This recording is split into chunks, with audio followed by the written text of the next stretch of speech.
Hello Year 4, this is your Thursday's reading lesson, and today we are going to focus on our inference skills. Now, our inference means that we are drawing conclusions from the evidence of the text. So we are going to use the same extract that we did on Monday and Tuesday, and we're going to use, we have some inference questions for you to have a go at. So what I'm going to do is I'm going to read you the extract, and then I'm going to read you the questions.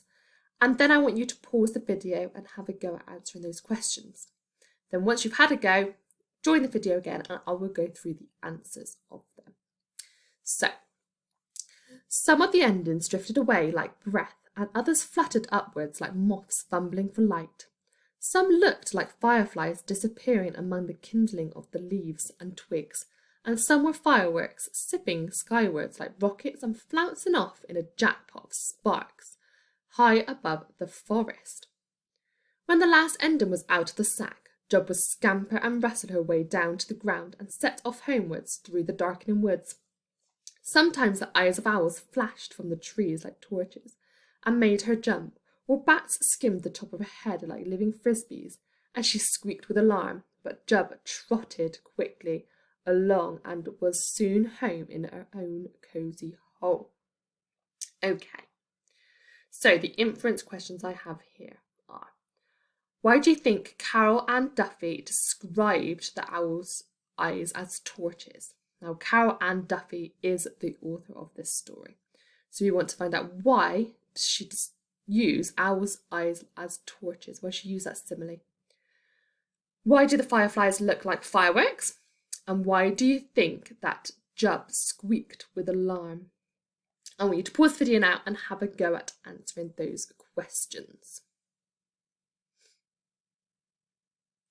Okay, well done if you gave that a go and answered those questions. So number 1, why do you think Carol Ann Duffy described the owl's eyes as torches? Now we've got it down here, haven't we?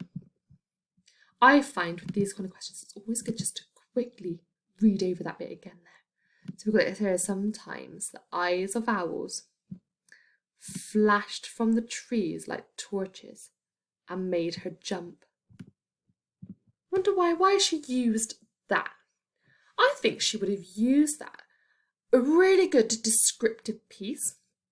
And also it kind of emphasises a bit of scariness about it in the woods, isn't there? The torches like flashing, I can imagine torches flashing. And as the owls blink, maybe it's like flashing torches, and that would scare you a bit, wouldn't it, if you're in the woods on your own?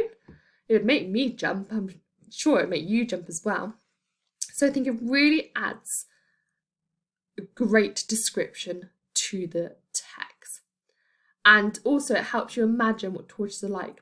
If you've got a torch, you can imagine it flickering sometimes, isn't it? Or sometimes it doesn't work, or you're sort of banging it to get the batteries inside to work and it's flashing. It's like that. It's quite realistic, isn't it? So if you use something along the lines of, it's realistic. Everyone knows what a torch is and they can relate to a torch flashing in some kind of way. And it made a jump. Being in the woods and it's dark and there's like flashing lights, it would scare you, wouldn't it? So it's trying to emphasise a bit of scariness to the story. Cool, well done if you gave that a go and got that correct. So it's something along those kind of lines. Why do the fireflies look like fireworks? Okay, so she describes the fireflies looking like fireworks. So we've got it up here, haven't we?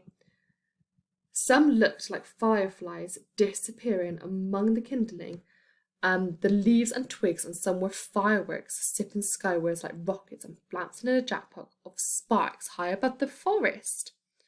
Okay, so it's saying is that the endings go off, okay, and they look like fireflies disappearing into the woods, okay, but there are fireflies going around, and the nature is all going around all of these happy endings. So why do fireflies look like fireworks? They kind of do a little bit, don't they? They swirl, if you notice in the pictures of in the book, You've got swirly bits, and that's like the fireflies and the happy endings drifting off. Okay,